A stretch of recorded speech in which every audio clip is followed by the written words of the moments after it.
So why is it that when we like someone and we're really attracted to them, that we end up being very clingy with them?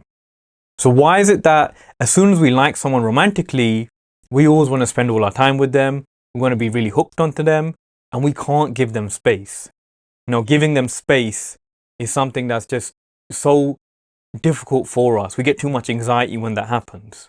Now, why does that actually happen? And how can we actually stop it?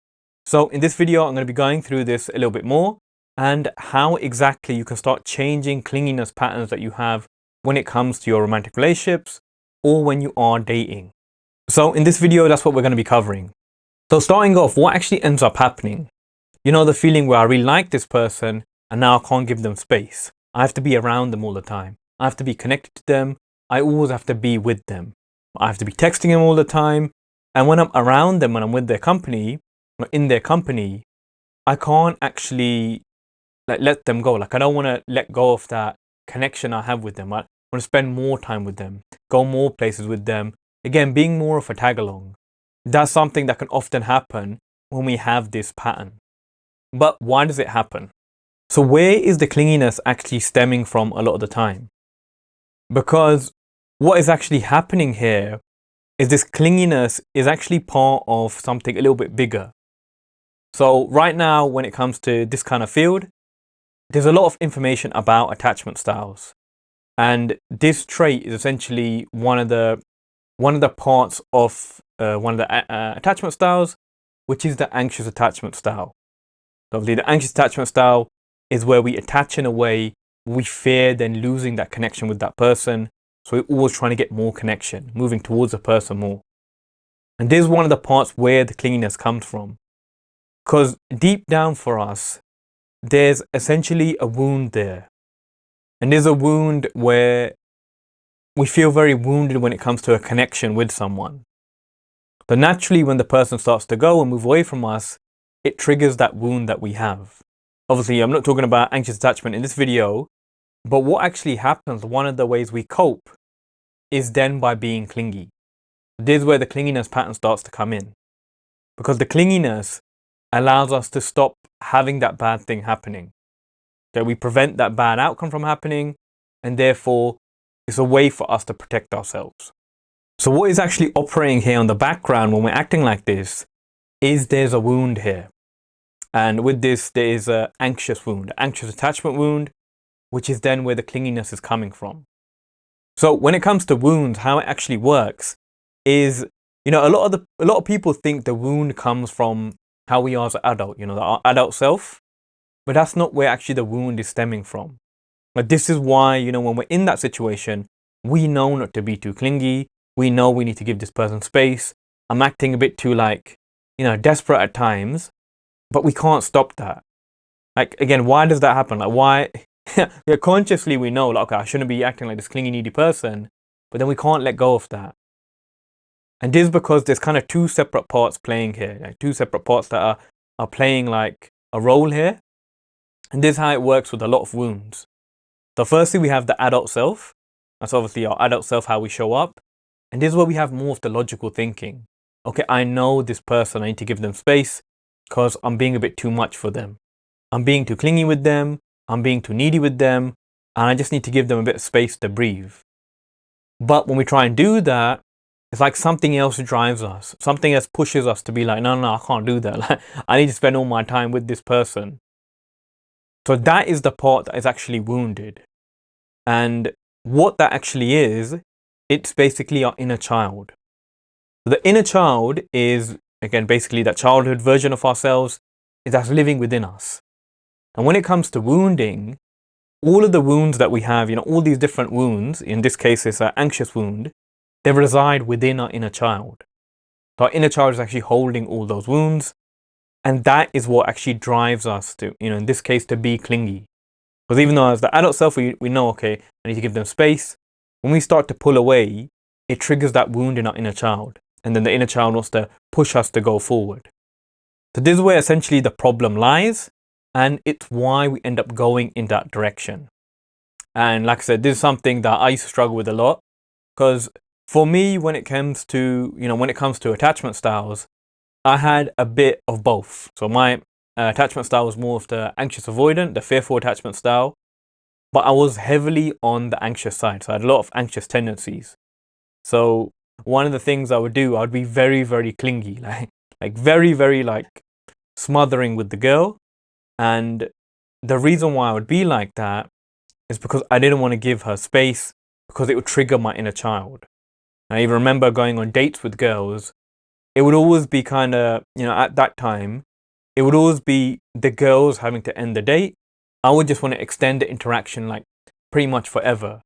When I was around the girl, especially this is where other stuff used to come in, where I would get a lot of validation, I would want to stay around that.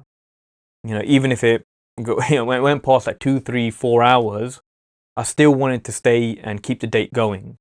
Again, this is where that clinginess would come in for me. Like I wouldn't want to let go. Or just in other areas, even with texting, I always want to be texting her, double texting, triple texting, keeping the conversation going. It would usually be her that ends the thread. Again, if it was kind of left on me, I would just, back then I would just keep it going forever and just keep on texting and texting and texting, because I was bringing that clingy energy there, bringing that clingy vibe.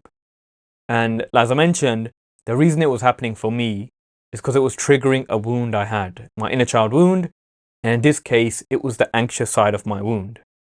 So this is what ends up happening, is what is kind of going on in the background when these situations are happening. So on the surface, it might seem like us really being clingy, but what was actually happening is our inner child that's driving that. Our inner child is driving that clinginess and trying to basically latch on to essentially get something from this person or to protect themselves from something. Well, there's like a big two different things our inner child does a lot. They either seek something from another person, or they do a lot of these patterns to kind of protect themselves. So here, going back to clinginess, what is actually happening here is our inner child is going into a self-protection. So they are trying to protect themselves from experiencing pain here. And because this is linked to the anxious attachment style, it's usually due to pain of that connection leaving. So losing that connection, having that loss of connection, that's what will trigger our inner child. Because that's where the wound is. There's an anxious wound there. And then this is where the clinginess comes in. I have to cling on to protect myself from experiencing that pain. When connection goes, pain comes. That's what we've kind of grown up with, what we've experienced with our inner child, and it's why that wound is there. But this is why in situations when the person is kind of wanting space from us, again, consciously we might know, okay, as a part of the adult self, I know I'm supposed to give them space, but our inner child doesn't want to do that. Because they don't want to go through that pain again. Have that wound be poked and experience all that pain. So this is where the clinging on comes in. This is where the latching on comes in. Texting all the time, always wanting to be around them, wanting to tag along with them all the time.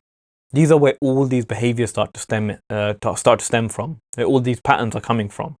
First thing I want to say is, with this stuff, it's not actually your fault why you have these patterns. Just like with any wounds, it's not your fault why you carry these wounds, because you weren't the cause of why these wounds were created. But essentially, these are wounds that we end up carrying. And this is because part of attachment styles is this stuff gets triggered when we are attached to someone. And it's especially when it's that person that we really like and we really want. When it's that person, that's what pokes at the wounds. And that's where the triggers come out. That's where the protection patterns come out. And basically our inner child starts doing all this stuff. So essentially, this is what is happening when it comes to us being clingy. Our inner child is basically trying to protect themselves from being hurt. Because in the past, they got hurt when connection left them. So now the way to protect themselves, they're clinging on and they're acting very clingy to make sure that connection doesn't leave them. Because if that connection goes, as I mentioned, pain is going to come with that. So they don't want to experience that. Now, when it comes to solutions, then how do we actually stop this pattern? How do we actually heal this pattern and stop being clingy? So essentially, like when it comes to all patterns and all wounds, to really heal this properly and to the stage where, like when you heal a pattern properly, when you heal a wound properly, it actually is not there at all. And 'cause you see, a big mistake that people go through when they try to heal patterns is they will often swing to the other side of the pendulum. Okay, so the pendulum will go to the other side. So say, for example, on this left side, we're super clingy, always wanting to be around this person, and as a result, kind of smothering them. Then what a lot of people will do when trying to correct that is, without healing the wound, just being like, okay, I know this pattern's a problem, I want to just kind of change that. Naturally, we start going to the other side of the spectrum. The pendulum swings to the other side, and now it's us being more detached, us not being invested, us acting hard to get, showing very minimal interest, because it's like we're trying to correct the pattern without actually dealing with the inner child's pain. So there's like, again, where it's kind of like, obviously, like you're trying to do what you can, but it's not really the correct way to do it. And this is why when you go on that side, then other problems come. The connection, person kind of seems you're a bit more aloof, you're not really that interested. Or what happens, we start attracting people on the opposite side of the spectrum. So say, for example, we start acting distant, and that distancer, you start attracting anxious people. You actually start attracting the clingy, needy people. Because now it is the vibe you're giving off. It is the energy you're giving off. So naturally, that's what you bring in. But where you want to be is in the place where I can be secure in a connection and show interest and show investment, but I don't be clingy. I don't act needy. Like, that's not there. And that power only comes when we're healed. So that's like kind of the middle point and where we need to be. Because what is often even happening here is there's often like a conflict between both sides. Like I said, the adult self that we have, and then our inner child. So again, on the adult self, we're acting very detached. I'm not bothered now. I'm not interested. But that's not how our inner child feels.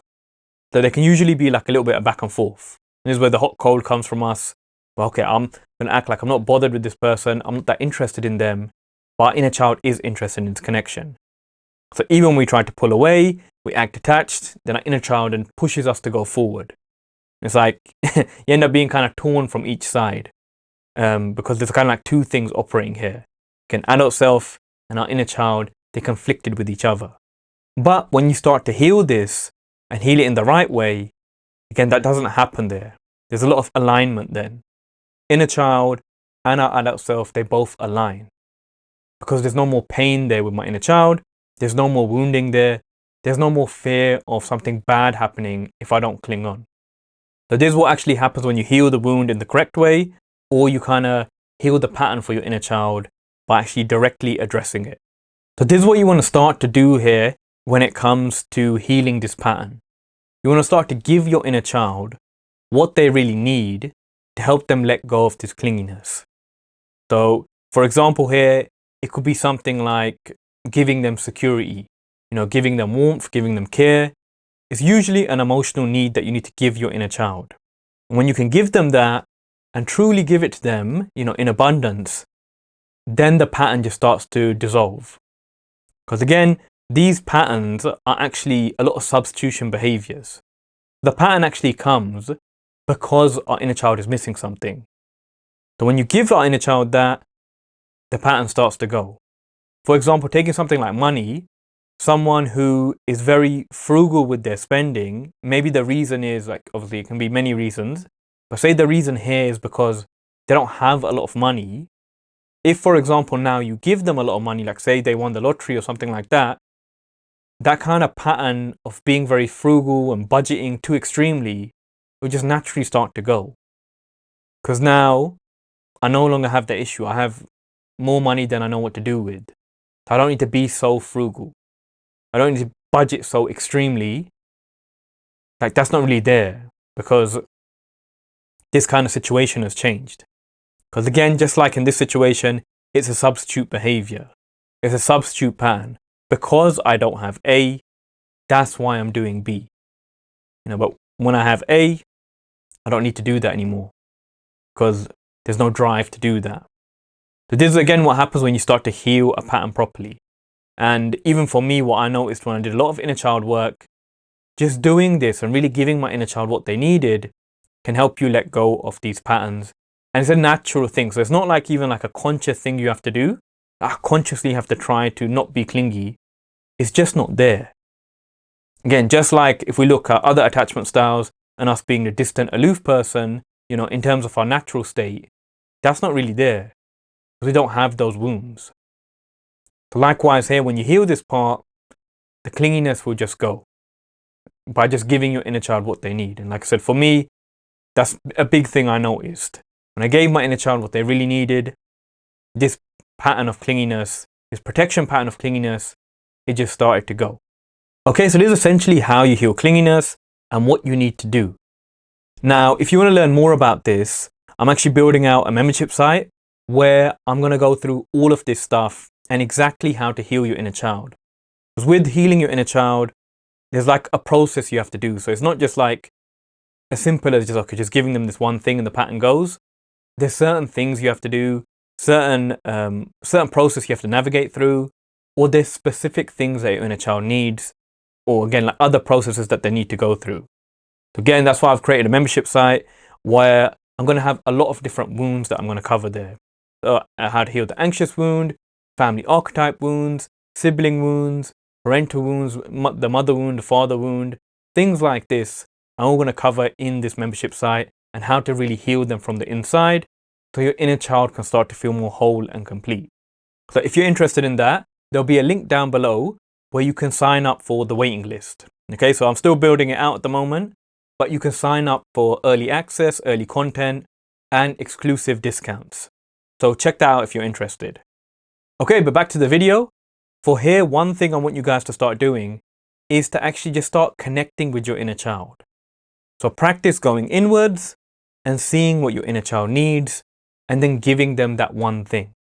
So here for clinginess, letting them know that they're safe now, that they don't have to worry and things are going to be okay. Just giving your inner child that one thing to help soothe them down. Okay, and then eventually over time, like I said, when you do the right things, a lot of these patterns start to go. Okay, so try that out and let me know how it goes. And I think that's it for this video. But don't forget to like, comment, and subscribe down below.